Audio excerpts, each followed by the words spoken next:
Today in the live cattle market, it would rise again. Beef demand just continues to keep marching higher, and if you can see these markets, the trend is your friend, and up is the way to go right now. There's been very little cash trade to speak of, but there's still some talk out there that consumers are moving away from pork into the beef market because of what's happening with that swine fever. So that's kind of been to the benefit of these futures markets, and they just keep pushing ahead.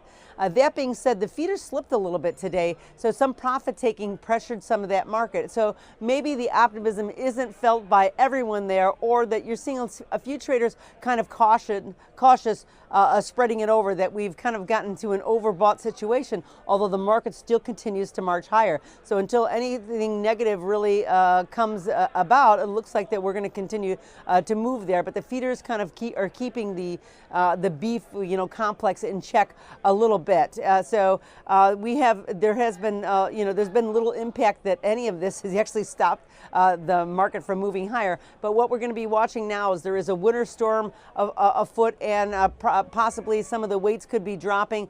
All of those kind of things actually start to boost the market as well. But that's just something to watch on the beef side. As far as the pork side, the hogs really fell again. More African swine fever cases have been identified in Vietnam and in Canada. That's really been the big word out today.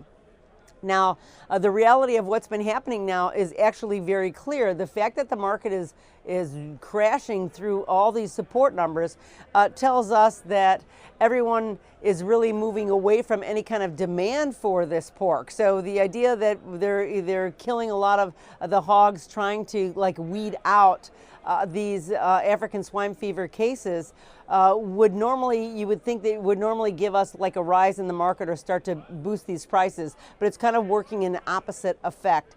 Everyone's moving away from even wanting to eat pork right now, and there's some real nervousness that if this is in Canada, will it be to the U.S. Next time? Does that mean that no one is going to want to eat pork? It almost is looking like that with the market right now, and that's why you're seeing this plunge in the market. Now, that being said, the production keeps advancing, and then the supplies are getting bigger, so economically you're seeing why there's been this big pressure.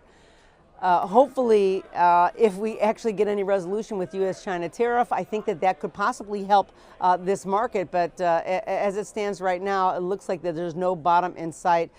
So everyone's hoping for the best, that maybe something else can give some rise to bringing some buyers into the market. But today, it didn't look very good for that.